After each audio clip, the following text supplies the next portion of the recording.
Hello दोस्तों, आज मैं आपको बताने वाला हूँ कि इंटीग्रेशन में सारे एक्सरसाइज 7.2 को किस तरीके से सॉल्व करना है।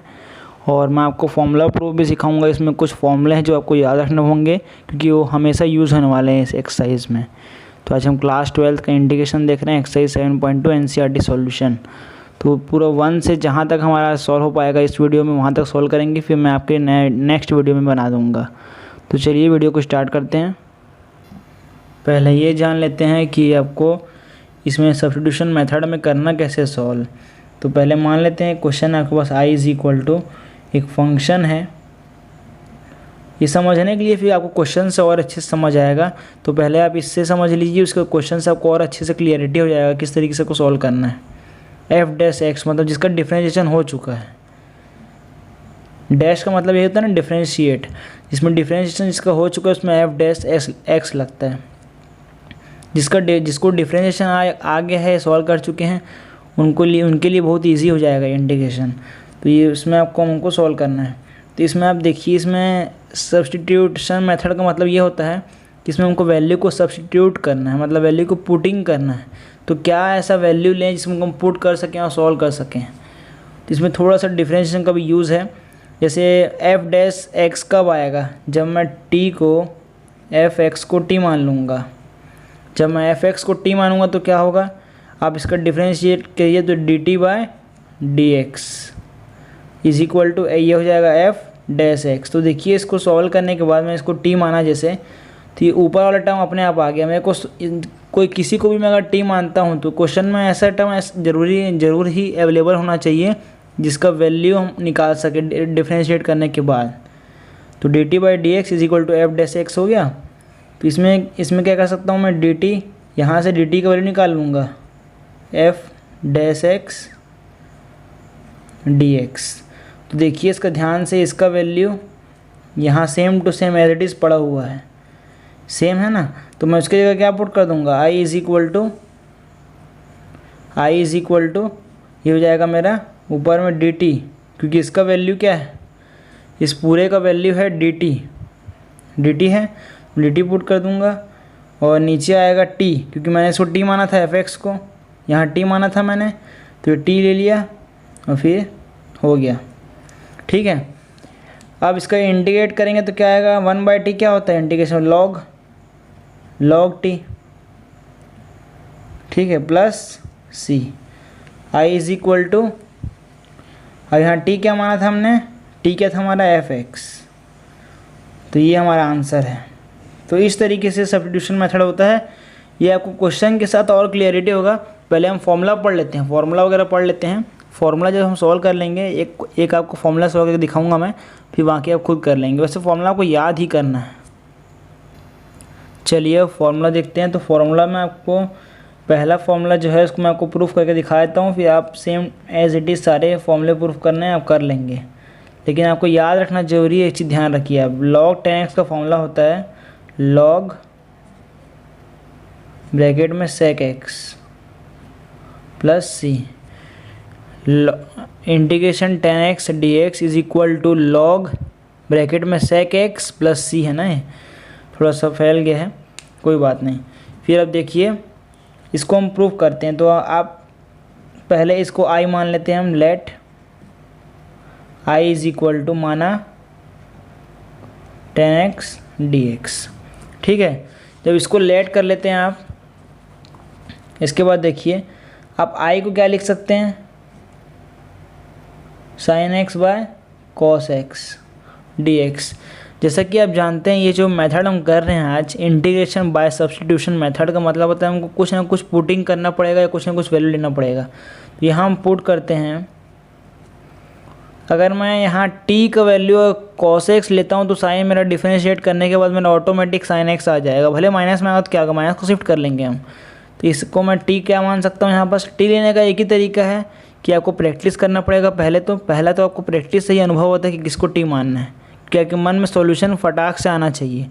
और सेकंड थिंग ये होता है कि आपको चेक करना है मन में कि डिफरेंशिएट करने के बाद क्या मेरा क्वेश्चन में ही अवेलेबल है आंसर। मैं अगर sin x लेता हूँ तो मुझे cos x तो आ रहा है, लेकिन यहाँ 1/, में ऊपर में cos x चाहिए मुझे, लेकिन यहाँ ऊपर में तो cos x है नहीं, नीचे है। लेकिन मैं अगर cos x लेता हूँ तो मेरा sin x ऑटोमेटिक आ रहा है। देखिए अब करने के बाद और सब अच्छे से समझ आएगा आपको। ये हो गया D T by D x, इसको डिफ्रेंशिएट किया मैं तो कॉस एक्स का होता है माइनस साइन एक्स। ठीक है, अब इस माइनस को इधर शिफ्ट करता हूँ और डी एक्स को इधर शिफ्ट करता हूँ तो क्या आएगा, माइनस का d t is equal to sine x D x. अब ध्यान से देखिए, इसका वैल्यू मैंने निकाल लिया डी टी साइन एक्स। ठीक है, इसका वैल्यू आ गया। अब डायरेक्ट हम पुट करेंगे वैल्यू को। अब इस जगह पे हमको डायरेक्ट वैल्यू पुट अप करना है, किसका, इसका। तो चलिए पुट करते रखते हैं वैल्यू को। तो ये हमारा i इज इक्वल टू हो जाएगा साइन एक्स डी एक्स की जगह हो जाएगा आपका डी टी, माइनस का d T minus d T upon में कॉस एक्स हमने टी माना था तो ये टी हो जाएगा।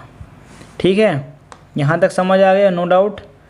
इसके बाद देखिए i इज इक्वल टू, ये माइनस आपका बाहर आ जाएगा, माइनस 1/t क्या होता है, ये पहले मैं सेट कर लेता हूँ अच्छे से। ठीक है, यहाँ तक आ गया। इसके बाद देखिए i is equal to, minus सामने रहेगा 1/t, अरे सॉरी, हम डायरेक्ट वैल्यू 1/t क्या होता है, log t।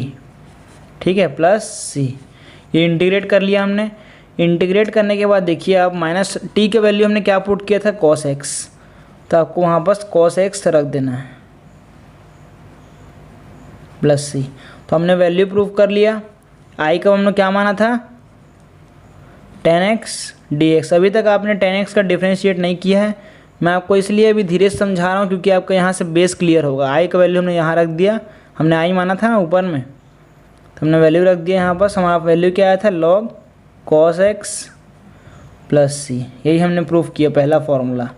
इसी तरीके से सारे प्रूफ होंगे।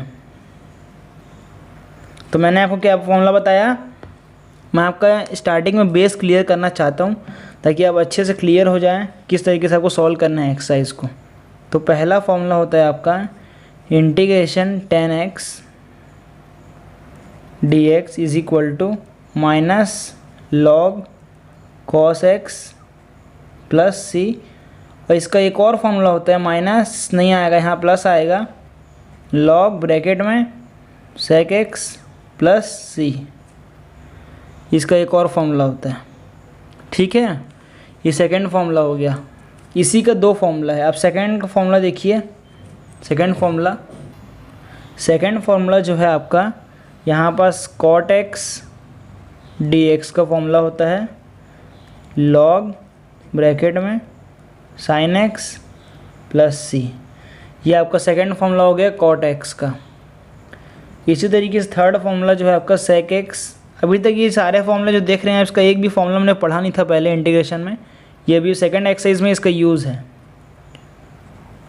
log sec x का आपको sec tan याद होगा, उसी तरीके से आपको इसको याद करना है। याद करने का भी एक ट्रिक है, आप अच्छे से अगर लंबे समय तक याद रखना चाहते हैं तो उसको तरीके से याद रख सकते हैं, क्योंकि डिफ्रेंशिएशन में फॉर्मूला होता है sec x का sec tan, और यहाँ इंटीग्रेशन में आप देख रहे हैं तो यहाँ log बस आ जाएगा सामने, फिर sec x plus tan x।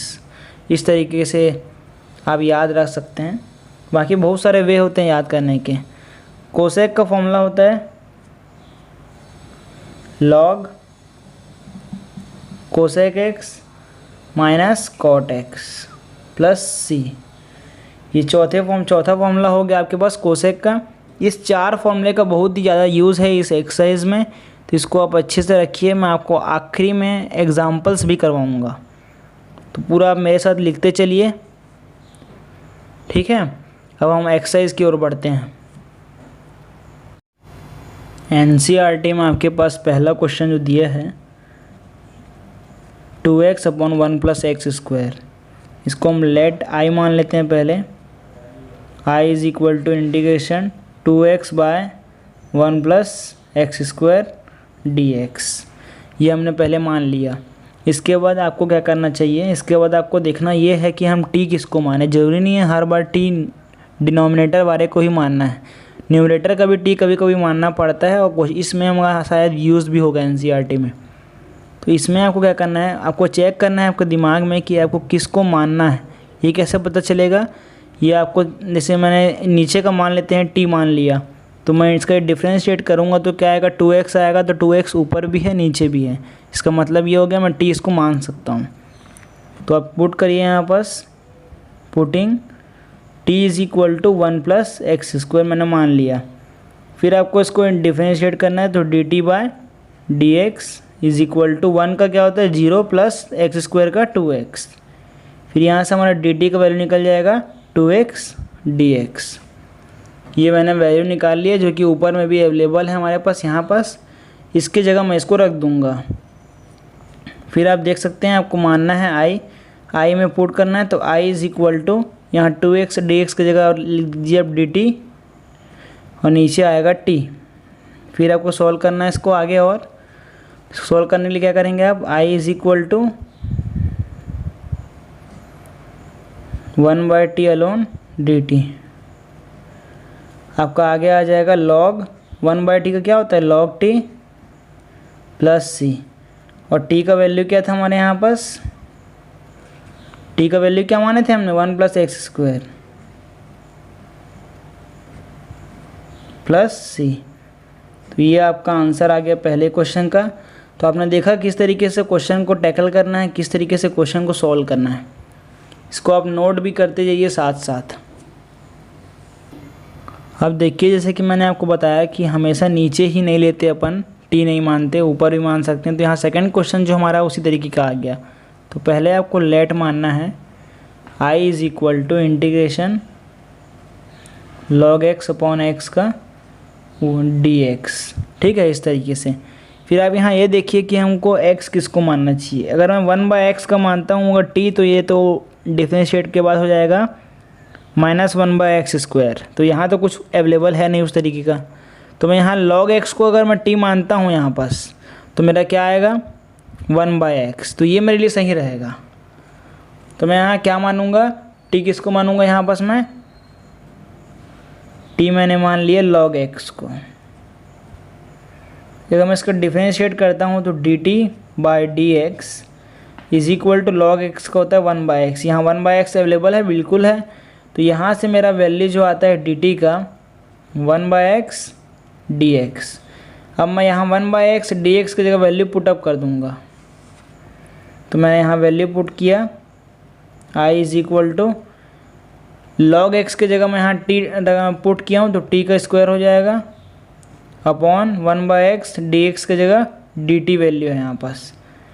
इसको मैं इंटीग्रेट करूँगा तो और क्या आएगा, t का हो जाएगा t³/3 प्लस c। यहाँ t का वैल्यू क्या है log x, तो log का क्यूब हो जाएगा अपॉन में 3 प्लस c। तो ये इसका आंसर है। तो आपने देखा किस तरीके से क्वेश्चन को सॉल्व करना होता है, कितनी आसानी से आप सॉल्व कर सकते हैं। इंटीग्रेशन बाय सब्स्टिट्यूशन मेथड बहुत इजी है, आप इसको आसानी से सॉल्व कर सकते हैं। एनसीईआरटी का जो थर्ड क्वेश्चन है ये आपके पास दिया है। इसमें आपको पहले लेट मानना है, let i is equal to integration 1/x plus x log x dx। अब यहाँ आपको ये देखना है कि आपको किसको यहाँ पास t मानना है। तो पहले हम इसको सिंप्लीफाई कर लेते हैं। कभी भी आपको क्वेश्चन दिया जाए तो पहले आपको सिंप्लीफाई करना है, आपके दिमाग में होना चाहिए, नहीं तो आप क्वेश्चन गलत कर देंगे। i इज़ इक्वल टू आपको 1/x कॉमन दिख रहा है, यहाँ कॉमन ले लीजिए, फिर 1 प्लस log x। ये सेम क्वेश्चन है।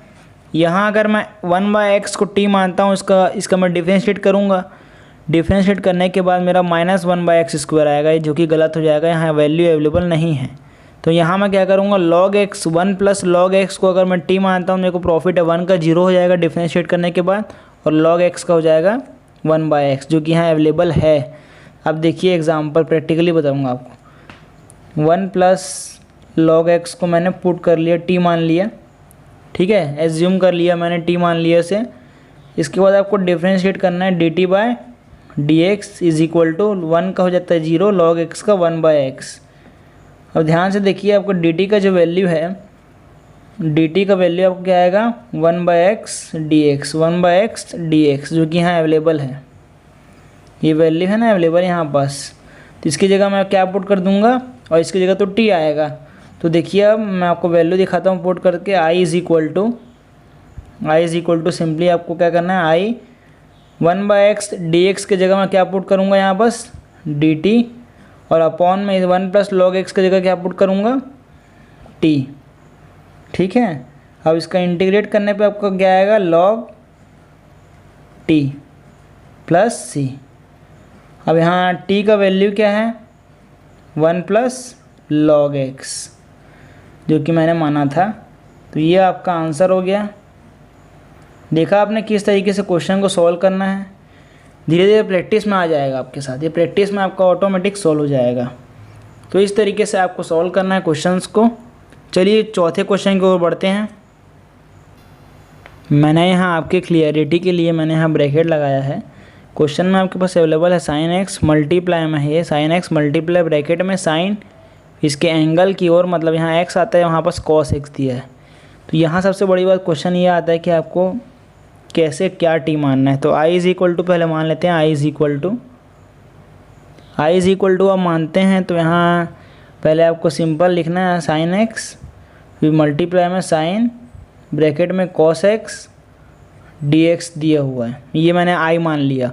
अब यहाँ मैं क्या टी मानूँ, सबसे बड़ा क्वेश्चन ये होता है। तो पुटिंग क्या करूँगा, यहाँ मैं टी इज़ इक्वल टू अगर मैं कॉस एक्स मानता हूँ तो मेरा साइन एक्स बन रहा है यहाँ पास। याद रखना आपको, टी का कॉस लेते हैं, साइन एक्स अगर अवेलेबल है मतलब ये सही रास्ता है, मतलब सही जा रहे हैं आप। ठीक है, तो मैंने टी मान लिया। फिर आपका हो जाएगा ये D t by cos x का हो जाएगा माइनस का साइन एक्स डी एक्स। ठीक है, फिर अगर आपको यहाँ पुट करना है वैल्यू तो आप पुट कर सकते हैं। यहाँ आपको डायरेक्ट यहाँ वैल्यू दिख रहा है, माइनस को इस साइड शिफ्ट कर लीजिए, minus d t is equal to sine x D x. ठीक है, तो यहाँ मैंने वैल्यू रख लिया, इसकी जगह वैल्यू रखूँगा तो ये हो जाएगा साइन, ये साइन बचेगा, इसका टी, इसके टी माना था मैंने, और डी एक्स और साइन एक्स की जगह आ जाएगा डी टी। अब इसको अगर आप और करते हैं सिंप्लीफाई तो ध्यान से देखिए, साइन टी का क्या होता है, कॉस टी प्लस सी। अब कॉस टी का वैल्यू क्या माना है मैंने, कॉस एक्स। तो ये आपका आंसर है। तो ये क्वेश्चन कई बार कंफ्यूजिंग कर जाता है स्टूडेंट्स को, आप आराम से इसको कर सकते हैं अच्छे से। इस तरीके से आपको सॉल्व करना होता है क्वेश्चन को। अगर आप चैनल में पहली बार आए हैं तो चैनल को प्लीज़ सब्सक्राइब करिए। चलिए आगे क्वेश्चन देखते हैं। और फिर से हमारे पास सेम टाइप का क्वेश्चन दिया गया है हमको। तो सेम टाइप के क्वेश्चन में आपको सेम टाइप के क्वेश्चन में कुछ नहीं करना है सॉल्व। पहले आपको आई मान लेना है, I is equal to integration sine A x plus B, फिर cos A x plus B. ठीक है, फिर आपको कॉस को टी मानना है। ये हमेशा याद रखना, अगर साइन अवेलेबल है तो कॉस को ही टी मानना पड़ेगा आपको। कॉस को टी मान लो,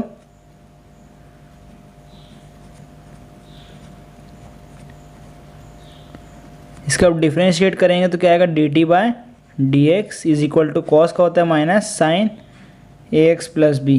अब आप जैसे मालूम है आपको, अंदर और फंक्शन करते हैं डिफ्रेंशिएट, तो ए एक्स का होगा तो ए और बी का 0। ठीक है, तो आपका डी टी क्या आया, D t is equal, D T को माइनस की इधर शिफ्ट कर लेते हैं, ये माइनस जो है इसको इधर शिफ्ट किया मैंने, और साइन ए सामने आएगा, साइन ए एक्स प्लस बी। मेरे को क्या चाहिए यहाँ पास, डी एक्स को इधर शिफ्ट कर लिया मैंने। मेरे को चाहिए क्या, मेरे को यहाँ साइन ए एक्स बी प्लस चाहिए, मतलब कि ए एक्स प्लस बी बस चाहिए, साइन ए x plus B D x. ठीक है, जहाँ की ये अवेलेबल है यहाँ पास। तो मेरे को ये नहीं चाहिए तो मैं ये को नीचे शिफ्ट कर दूंगा, तो क्या आएगा, minus d t by a is equal to sine A x plus B D x. ये आया। अब क्या करना है दोस्तों, देखो ध्यान से देखो, अब आपको यहाँ पास i is equal to put करना है वैल्यू। तो साइन और dx की जगह, मतलब कि साइन ए एक्स प्लस बी और dx की जगह आपको क्या रखना है, dt by A minus dt by रखना है। तो मैं रखता हूँ वहाँ पास, कॉस को मैंने t माना था तो t ये हो जाएगा माइनस का dt बाई ए मैंने रख दिया वैल्यू। माइनस सामने आएगा, a भी कांस्टेंट है तो सामने, ठीक है, a भी कांस्टेंट है तो सामने आ जाएगा। इंटीग्रेशन बचेगा t dt। अगर इसका इंटीग्रेट करेंगे तो क्या आएगा, minus 1/a T square by 2। ठीक है, यही आएगा। अब देखिए ध्यान से, d का वैल्यू हमने क्या पुट किया था वहाँ पास, I is equal to 1/a, T का वैल्यू हमने पुट किया था cos ax plus B by 2 का होल स्क्वायर, और इसको सिंप्लीफाई करने पे आपको क्या आएगा आंसर, -1 ये 4 हो जाएगा तो 4a cos square ax plus B plus C, ये इसका आंसर है। तो कुछ नहीं करना था आपको, सिंपल बस सॉल्व करते जाना है।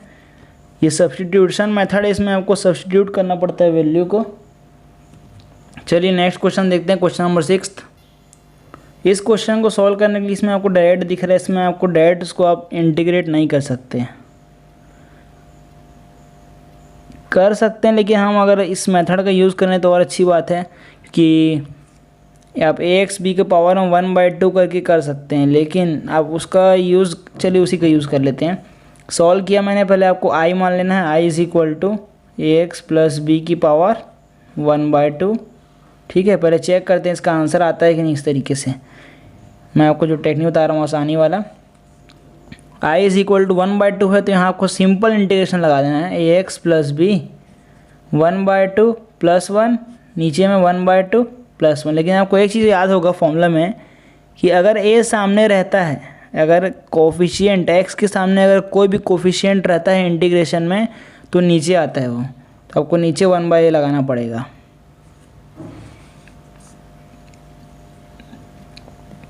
फिर देखिए इसके बाद 1/a आएगा आपके पास, यहाँ ये हो जाएगा ax प्लस बी 3/2 और नीचे भी हो जाएगा 3/2, 2 ऊपर चले जाएगा तो i is equal to 2/3a ax plus b, ax plus b का पावर 3/2 प्लस c, तो ये इसका आंसर हो गया। कितना इजी था क्वेश्चन, चेक कर लेते हैं एक बार आंसर। ये ऊपर जो लिखा है क्वेश्चन नंबर 7 एनसीईआरटी का, इसमें थोड़ा सा आपको लॉजिक लगाना क्या है इसमें। यहाँ टी तो कुछ मान नहीं सकते, क्योंकि टी कब मानते हैं जब आपका क्वेश्चन में ही डिफरेंशिएशन का वैल्यू अवेलेबल हो। जैसे कि यहाँ अगर एक्स स्क्वायर होता तो यहाँ 2 ऊपर नीचे में मल्टीप्लाई करता और 2x आता, क्योंकि एक्स स्क्वायर क्या होता है डिफरेंशिएशन 2x, तो यहाँ मैं टी मान लेता। लेकिन यहाँ तो कुछ, यहाँ तो x है, x का डिफरेंशिएशन 1 होता है और 2 का 0, तो मैं किसको टी मानूंगा, नहीं मान सकता टी। तो इसलिए मैं यहाँ क्या अप्लाई करूँगा उसको ध्यान समझिए आप। यहाँ मैं क्या करूँगा, सेम इसी की तरह बनाने की कोशिश करूँगा। देखिए कैसे, ये i पहले i मान लेते हैं, फिर उसमें आपको x में आपको +2 और -2 कर लेना है इस तरीके से। यहाँ मैंने क्या किया, +2 किया फिर -2 किया, और ये रूट वाले टर्म को आपको एज इट इज़ रख देना है इस तरीके से, और dx। ठीक है, फिर i इज़ इक्वल टू, इसको आप मल्टीप्लाई कर लीजिए अंदर, तो ये जाएगा x प्लस 2। ठीक है, x plus 2 root x plus 2, मैंने मल्टीप्लाई किया अंदर, फिर -2 रूट सामने x प्लस 2 dx। तो ये आपका ये इतना बड़ा बन गया। मैंने कैसे किया, पहले मैं प्लस किया +2 -2, फिर इसको मल्टीप्लाई कर दिया, बस कुछ नहीं किया अभी तक मैंने। फिर i इज़ इक्वल टू, यहाँ आपको देखिए इसका पावर 1 है, इसका पावर 1/2 है, रूट का मतलब तो 1/2 होता है ना, तो 1/2 है, 1 + 1/2 क्या होगा 3/2, तो x प्लस 2 की पावर 3/2 लिख सकता हूँ मैं, बिल्कुल लिख सकता हूँ, इसी तरीके से लिखना है। -2 और ये x प्लस 2 दिया है, इसका पावर में 1/2 लिख सकता हूँ मैं, और dx। अब इसका आप अलग अलग करके इंटीग्रेशन कर दीजिए, तो मैं क्या लिखूँगा, i is equal to integration x plus 2 ऊपर में 3/2 dx, मैंने सेपरेट कर दिया, इंटीग्रेशन 2 कांस्टेंट है सामने, x प्लस 2 1/2 फिर dx। अब इसका मैं इंटीग्रेशन करता हूँ, देखिए i इज़ इक्वल टू, ये हो जाएगा इसका 3/2 है तो +1, तो ये हो जाएगा x प्लस 2 की पावर 3/2 प्लस 1, नीचे भी 3/2 प्लस 1, 3/2 प्लस 1, फिर -2 सामने रहेगा, x प्लस 2 की +1, फिर यहाँ dx लिखना है आपको। ठीक है, फिर आपको क्या करना पड़ेगा, आई इज इक्वल टू, इसको सिंप्लीफाई कर लीजिए अब, ये हो जाएगा एक्स प्लस टू की पावर में 5/2, ये 2/5 होगा, यहाँ 5/2 नीचे आएगा, चलो मैं लिख देता हूँ 5/2, ठीक है। फिर माइनस 2 यहाँ सामने आएगा, एक्स प्लस 2 की पावर 3/2, यहाँ तो मैं लिखना भूल ही गया, 1/2 + 1, यहाँ बगल में c, dx अब नहीं आएगा, यहाँ बगल में मैंने c लिखा, ठीक है। फिर यहाँ क्या आएगा आपके पास 3/2 + c, फिर आपका आएगा i इज इक्वल टू, ये हो जाएगा 2/5 x प्लस 2 की पावर में 5/2 माइनस 2, ये 2 ऊपर जाएगा 2/3 x प्लस 2 3/2 + c, फिर i इज इक्वल टू आपका आएगा 2/5 x प्लस 2 की पावर 5/2 माइनस 4/3 x प्लस 2 की पावर 3/2 + c, ये आपका आंसर है। तो इस तरीके से देखा आपने, ये छोटा सा क्वेश्चन था लेकिन इसमें इतना ज़्यादा लॉजिक था, इस क्वेश्चन को एकदम सावधानी से सॉल्व करना है आपको, इसमें आपको लॉजिक समझ आ गया कि क्या करना है, बस इतना ही। ये चीज़ अगर आप लॉजिक समझ गए कि इस क्वेश्चन में आपको क्या यूज़ करना है तो आप सब चीज़ समझ जाएंगे। ये चीज़ आपको ध्यान देना है, यहाँ पर क्वेश्चन सॉल्व बस नहीं करना है, आपको समझना भी है कि क्वेश्चन में किस तरीके से क्या लॉजिक यूज़ हो रहा है। NCERT का क्वेश्चन नंबर 8 जो है, इसमें बहुत ज़्यादा लॉजिक लगने वाला है। इसमें आपको पहले t मान लेते हैं, t जब मान लेंगे आप तो क्वेश्चन समझ आता है अच्छे से। अब ध्यान से देखिए, इसमें आप किसको t मानेंगे, ये सबसे बड़ी बात है। यहाँ अगर मैं x को t मानता हूँ तो 1 हो जाएगा, 1 तो यहाँ अवेलेबल है लेकिन कोई मतलब नहीं है उसका, कुछ भी हमारा कम नहीं होने वाला है इससे, क्वेश्चन ईजी नहीं होने वाला इससे, कुछ भी हमारा सॉल्व ईजी नहीं हो पाएगा। और ऐसे तो हम इंटीग्रेशन यहाँ कर नहीं सकते, तो हमको यहाँ क्या अप्लाई करना पड़ेगा, यहाँ हम अप्लाई करेंगे। अगर मैं इसको t मान लेता हूँ, ये वाले 1 + 2x² को t मानता हूँ, तो यहाँ 2 तो कांस्टेंट रहेगा, इसका मैं डिफ्रेंशिएट करूँगा x² को, तो ये हो जाएगा 2x। अगर मैं x² को डिफ्रेंशिएट करता हूँ तो 2x होगा, और 2 तो मेरे कोई मतलब नहीं है, कांस्टेंट कुछ भी है कोई मतलब नहीं है, वो अपॉन में आ जाता है t के, ये x तो है यहाँ अवेलेबल, मतलब मैं इसको t मान सकता हूँ। अगर आपको अभी भी समझ नहीं आया तो मैं सॉल्व करता हूँ, समझ आएगा आपको। और मैं आपको इस क्वेश्चन में जहाँ तक भी सॉल्व होगा उसके बाद मैं आपको होमवर्क भी दूंगा, आप होमवर्क भी करिए, आपसे बनता है तो बनाइए। NCERT का एग्जांपल भी दे सकता हूँ, कुछ भी दूंगा आपको, होमवर्क दूंगा मैं, 1-2 क्वेश्चन दूंगा ताकि आप भी बना सकिए। चलिए स्टार्ट करते हैं इस क्वेश्चन को सॉल्व करना। तो पहले t मानना, 1 + 2x² मैंने माना t। अब मैं इसको डिफ्रेंशिएट करूँगा dt/dx इज इक्वल टू, तो ये हो जाएगा 1 का तो 0 हो जाएगा, 1 0 हो जाएगा 1 का, 2 का 2 कांस्टेंट, x² का होता है 2x, तो ये हो जाएगा 4x। तो अब यहाँ से dt की वैल्यू निकाल सकते हैं 4x dx। यहाँ मेरे को x का ज़रूरत है और dx का ज़रूरत है, 4 का कोई ज़रूरत नहीं है यहाँ पास, मैं यहाँ 4 को नीचे ला दूँगा, dt/4 is equal to dx। आपको इस वैल्यू को पुटअप करना है यहाँ पास और t को इसको मानना है। तो देखिए i इज इक्वल टू, मैंने रख रहा हूँ value of i is equal to integration x और ये जो टर्म है x dx की जगह मैं रख दूँगा, x dx की जगह मैं dt/4 रख दूँगा, ठीक है। तो देखिए मैं डायरेक्ट रखता हूँ अब, और ये इसके रूट की जगह रख दूँगा t, तो ये रूट हो जाएगा, इसको मैंने t माना था और dt/4 हो गया, ठीक है। अब 4 तो कांस्टेंट है यहाँ पास, तो हम क्या करेंगे 4 को बाहर रख देंगे, ये हो जाएगा t 1/2। अब इतने बार कर चुके हैं हमने इसका इंटीग्रेट, 1/2 + 1 होगा तो क्या होगा, ये डायरेक्ट लिखते हैं हम 3/2, और यहाँ 3/2 आता नीचे यहाँ पास 3/2 आता, तो 2 पर चले जाएगा, 2/3 + c, ठीक है। फिर 2 से 2 कैंसिल होगा। थोड़ा सा हमको सॉल्व करने के साथ साथ फास्ट माइंड भी यूज़ करना है। t 3/2 + 3 + c। अब ध्यान से देखिए, मैं इसको और सिंप्लीफाई कर सकता हूँ, 1/6, और d को क्या माना था मैंने 1 + 2x², तो इसके पावर में आ जाएगा 3/2 + c।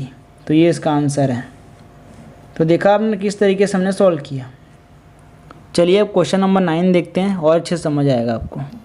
क्वेश्चन नंबर 9 आपके पास दिया है, तो पहले हम सॉल्यूशन में क्या करेंगे, इसको आई मान लेंगे। I is equal to 4x plus 2 bracket में under root X square plus X plus 1 dx। ठीक है, अब यहाँ देखिए ध्यान से, आपको किसको t मानना है किसको नहीं मानना। चलिए एक बार और सिंप्लीफाई करता हूँ, हो सकता है आपको समझ आ जाए। यहाँ से मैं 2 कॉमन ले सकता हूँ, तो यहाँ 2 मैं कॉमन ले लिया, तो यहाँ क्या आएगा 2x प्लस 1। ठीक है, x square plus X plus 1। अगर आपको समझ आ गया यहाँ t किसको मानना है तो आप कमेंट में ज़रूर लिखिए इसका आंसर। आप कमेंट में भी लिखते जाया करिए। अगर आपको आ रहा है समझ तो आप क्या फीडबैक देते हैं इसका, आप मेरे को कमेंट बॉक्स में बताइए, मैं पूरा कमेंट को पढ़ता हूँ। तो यहाँ आप 2x, यहाँ आप किसको t मानेंगे, ध्यान से देखिए। अगर मैं 2x प्लस 1 को t मानता हूँ तो मैं इससे मेरे को कुछ फ़ायदा नहीं होने वाला। पूछो कैसे, अगर मैं 2x को मानूंगा तो x का तो 1 हो जाएगा, 2 से मेरे कोई मतलब नहीं, कांस्टेंट है, तो x का तो 1 हो जाएगा प्लस 1 का 0। तो 1 तो यहाँ है ही अवेलेबल, मानता हूँ हर जगह 1 है, लेकिन कोई मतलब नहीं, इसका यूज़ कुछ कम नहीं हुआ हमारा, रिड्यूस करना है हमको। t मानने का मतलब क्या है, इंटीग्रेशन बाय सब्स्टिट्यूशन का मतलब ये है कि आपको इंटीग्रेशन करना है, और इसमें सिंपल इंटीग्रेशन नहीं हो पाएगा। इस तरीके से आपको रिड्यूस करना है इक्वेशन को। तो मैं क्या करूँगा, x square plus X plus 1 जो है इसको t मानूंगा, तो इससे क्या बेनिफिट होने वाला है, ये 2x बन जाएगा, x का 1 होता है। देखिए डिफरेंशिएशन अगर मैं t मानता हूँ इसको, अगर मैं t मानता हूँ x square plus X plus 1 को, तो देखिए आप dt बाई डी एक्स, ये 2x प्लस 1 और 1 का तो 0 हो जाएगा, तो आपके पास क्या आ गया, dt is equal to 2x plus 1। ठीक है, dt is equal to 2x plus 1 bracket में dx, ये आ गया आपके पास। देखिए तो यहाँ पास भी क्या अवेलेबल है हमारा 2x प्लस 1। मैंने आपको बताया था कि क्वेश्चन में जो अवेलेबल रहता है उसी को आपको ध्यान देना है। तो यहाँ 2x प्लस 1 अवेलेबल है और dx भी है, इसको मैं t मान लूँगा 1√t। तो हो गया सिंप्लीफाई, हो गया। आसानी से सॉल्व हो सकता है, बिल्कुल हो सकता है। अब देखिए मैं डायरेक्ट यहाँ वैल्यू रख दूँगा, यहाँ ऊपर में मैं यहाँ डायरेक्ट वैल्यू रख दूँगा, फिर आपको समझ आ जाएगा। ये आपका हो जाएगा i is equal to integration 2x plus 1 की जगह 2 तो सामने हमने कॉमन ले लिया था, 2x प्लस और रूट में बचेगा हमारे पास t और dt। ठीक है, ये बचेगा हमारे पास। देखिए हमने इसकी जगह पुट कर दिया dt, इसकी जगह हमने dt पुट कर दिया, इसकी जगह मतलब इसकी जगह हमने dt पुट कर दिया। यहाँ इसको मैंने t माना था तो इसकी जगह t पुट कर दूँगा। ठीक है, पुट कर दिया मैंने, ये देखिए। तो आपके पास इतना सिंप्लीफाई हो गया। हमारा मेन मकसद जो था इसको सिंप्लीफाई करना ही था गाइज़, हमने सिंप्लीफाई कर दिया इतनी आसानी से। अब आपको क्या करना है आप वो देखिए। अब इसमें आपको कुछ नहीं करना है, अब तो आप समझ गए होंगे, सिंपल आपको इंटीग्रेट करना है। तो ये इसका मैंने जानता हूँ पहले से 3/2 होता है और ऊपर 2 चले जाता है, नीचे 3। ये तो याद हो जाता है, कई बार करते करते इतना प्रैक्टिस हो जाता है, इस पर याद हो जाएगा आपको। यहाँ नीचे 3/2 आता है तो वो ऊपर चलेगा 2/3 हो गया। ठीक है, अब t का वैल्यू पुट कर दो यहाँ पास आप, 2 2 जा 4/3 x square plus X plus 1, ये हमने t माना था, ब्रैकेट में 3/2 और प्लस में c। तो ये आंसर है आपका। चलिए क्वेश्चन नंबर 10 देखते हैं। ये जो क्वेश्चन है आपको क्वेश्चन नंबर 10 है एनसीईआरटी का। i इज़ इक्वल टू मान लिया 1/x minus root x dx। इसमें आपको देखना है कि मैं किसको t मानूंगा तो मेरा क्या आएगा आंसर। तो यहाँ आप एक काम कर सकते हैं, रूट एक्स को कॉमन ले सकते हैं। चलिए यहाँ बस रूट एक्स कॉमन लेते हैं हम। यहाँ रूट एक्स कॉमन लेंगे तो क्या बचेगा, यहाँ रूट एक्स माइनस 1। अब इससे हमको समझ आ रहा है कि t किसको मानना चाहिए। t हम इसको मान लेंगे रूट एक्स माइनस 1, क्योंकि रूट एक्स का डिफरेंशिएशन करते हैं तो नीचे में ही आएगा ये। ठीक है, तो t को मान लेते हैं रूट एक्स माइनस 1। ठीक है, पुट कर लेते हैं, हो जाएगा dt by D x is equal to root x का होता है डिफरेंशिएशन एक्स पावर 1/2 माइनस 1 और सामने हो जाएगा 1/2। ठीक है, तो क्या हो जाएगा ये, और सिंप्लीफाई करने पे dt इज इक्वल टू ये हो जाएगा x पावर -1/2 और सामने 1/2 और dx। तो dt का वैल्यू आता है हमारे पास 1/2 अपॉन 1/√x dx। इस 2 को ज़रूरत नहीं है हमारे पास, ज़रूरत नहीं, यूज़ नहीं है, 2 को ऊपर भेज दो, 1/√x dx। अब ध्यान से देखिए, ये जो √x है ये क्वेश्चन में भी अवेलेबल है हमारे पास। यहाँ पास हमने जो सिंप्लीफाई किया, तो हम सिंपल वहाँ पुट करते हैं, i is equal to 1/√x की जगह हम डायरेक्ट dt पुट करेंगे 2dt। अब 2 को मैं सामने लिख देता हूँ यहाँ पास। अब जानते हैं आप 2 का 1/t का फॉर्मूला क्या होता है इंटीग्रेशन में, log t प्लस c। तो ये हो जाएगा i is equal to 2 log t का वैल्यू क्या है यहाँ पास, √x माइनस 1।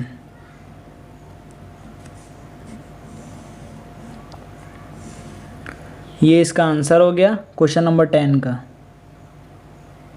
अब इसी तरीके क्वेश्चन नंबर 11 देख के साथ वीडियो ये जो मैंने क्वेश्चन नंबर 10 तक कंप्लीट कराया है, अगले वीडियो में आगे और कंप्लीट कराऊंगा।